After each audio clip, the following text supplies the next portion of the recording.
রিজিক রিজিক আসলে ভাই এমন একটা জিনিস যেটা আপনার রিজিকে আছে সেটা শত রাস্তা শত কিলোমিটার বা শত ঘোড়ায় পেঁচায় হইলেও সেটা আপনার কাছে আসবেই।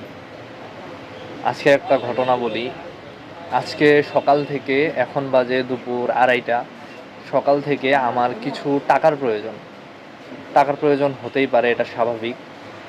তো আমি ভাবতেছি এই অল্প পরিমাণে টাকা আমি কার কাছে চাইবো বা কার কাছ থেকে নিয়ে আমি কিভাবে শোধ করব। হঠাৎ একটা কিছুক্ষণ আগে জোহরের নামাজের পরে আমার কাছে একটা ফোন আসে যে ভাই আমার গরুটার মনে হয় বাচ্চা হবে, তো আপনি আসলে একটু ভালো হতো। পরে গেলাম, গিয়ে দেখি আসলেই পানি ভাঙছে। তারপরে আমি সুন্দরভাবে ডেলিভারি করি গরুটার।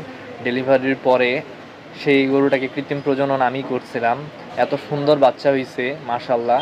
আল্লাহর রহমতে অনেক সুন্দর একটা বাচ্চা পাইছে, ষাঁড় বাছুর। তো সেই বাছুরটা পায়ে খামারি এতটা খুশি হয়েছে যে আমি যা প্রত্যাশা করছিলাম আল্লাহর কাছে তার থেকে বেশি কিছু পাইছি। আর আমার যতটুকু প্রয়োজন ছিল তার থেকে ডবলের থেকেও বেশি। এ কারণেই আল্লাহর পরিকল্পনা সর্বোত্তম সবসময় সবার জন্য।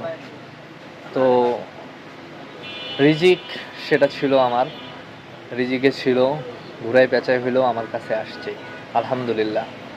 তাই সবসময় নিরাশ না হয়ে আল্লাহর প্রতি বিশ্বাস রাখলে ইনশাআল্লাহ যেটা আমরা চাই তা হবেই। আর কঠোর পরিশ্রম লাগবে শুধু।